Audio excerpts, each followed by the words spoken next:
We're joined now by Democratic Congressman Glenn Ivey of Maryland. Congressman, thank you so much for your time tonight. What do you make of this unprecedented moment that played out in the chamber today?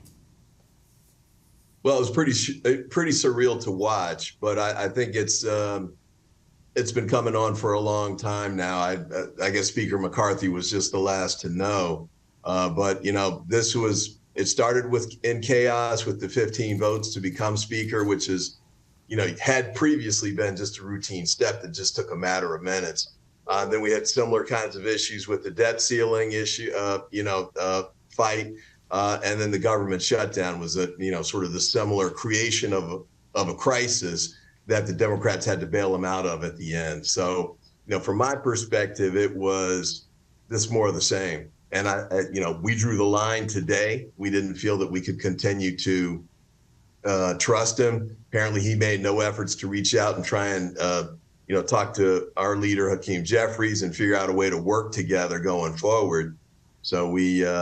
Would that have made a difference? We decided not to support him. You think that would have made a difference? Was there anything he could have said in a call with Hakeem Jeffries or anyone else that maybe he would have had a handful of Democrats decide to help him out? Well, it's hard to know that, but it would have helped if we'd had a strong relationship over the entire 8 or 9 months instead of even a last minute effort to ask for help at the 11th hour. But we had moments, for example, the impeachment announcement. One day he says he won't move forward with an impeachment inquiry unless there's a vote on the floor. The very next day, he announces that there's going to be an impeachment inquiry, and it's an illegitimate inquiry on its face anyway. So, it's things like that that led us as a Democratic caucus to think, we can't trust this guy. We certainly don't want to try and support him in staying in that position. So maybe we'll just have to see how the Republicans resolve this internally with their internal civil war, and we'll see who they put up next to be Speaker. We hear basically 3 things from him tonight that are to blame. One, he's saying the rules are faulty, that you can just oust the Speaker with so few people. He's saying as well that the 8 are responsible, but he puts some of the blame at the feet of Democrats. What do you think about him kind of saying that you guys are responsible ultimately for this? I mean, that's exactly one of the same kinds of statements that got him at this point, today, trying to blame it on us. We'd spent, and many people in his caucus had pointed this out, we could have been resolving this issue on the government shutdown since after the debt ceiling issue had been resolved. In fact, the thinking at the time was the resolution of the debt ceiling and the agreement that Speaker McCarthy reached with President Biden was going to be able to resolve it.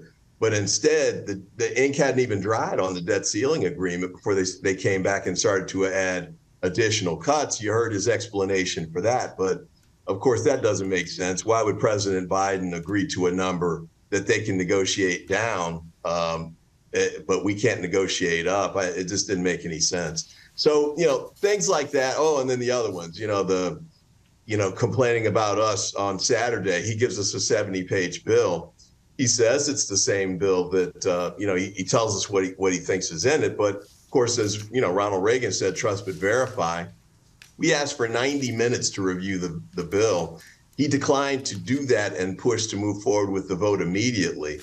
That's why we took the steps of the approach to voting that we took, so we could have a chance to review the bill and decide, if we agreed with his view on it or not, and make an intelligent decision about whether we should support it or not. I think that's reasonable, but the way he spun it, I just think is totally disingenuous. And that's one of the things that I think got him in trouble, not only with the Democratic caucus, but many members of his own caucus, apparently.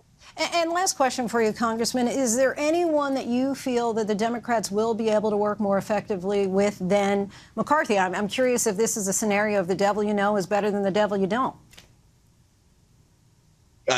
I don't really know what they're going to do at this point. My understanding is that they've called off votes and meetings for the rest of the week. So apparently they're going to need some additional time to sort of figure out what they're going to do. But this is their civil war. They need to resolve it internally. And, we're going to step back and let them figure out where they're going to go. And we'll try and work with whoever that leader is that they choose You know, to the extent we can find common ground, we want to do that. We're going to be principled about our positions on issues, and we'll disagree without being disagreeable. But that's really going to be up for them to decide. Congressman Glenn Ivey, so appreciate your time and insight tonight. Thank you. Thank you. Hi, everyone. George Stephanopoulos here. Thanks for checking out the ABC News YouTube channel. If you'd like to get more videos, show highlights, and watch live event coverage, click on the right over here to subscribe to our channel. And don't forget to download the ABC News app for breaking news alerts. Thanks for watching.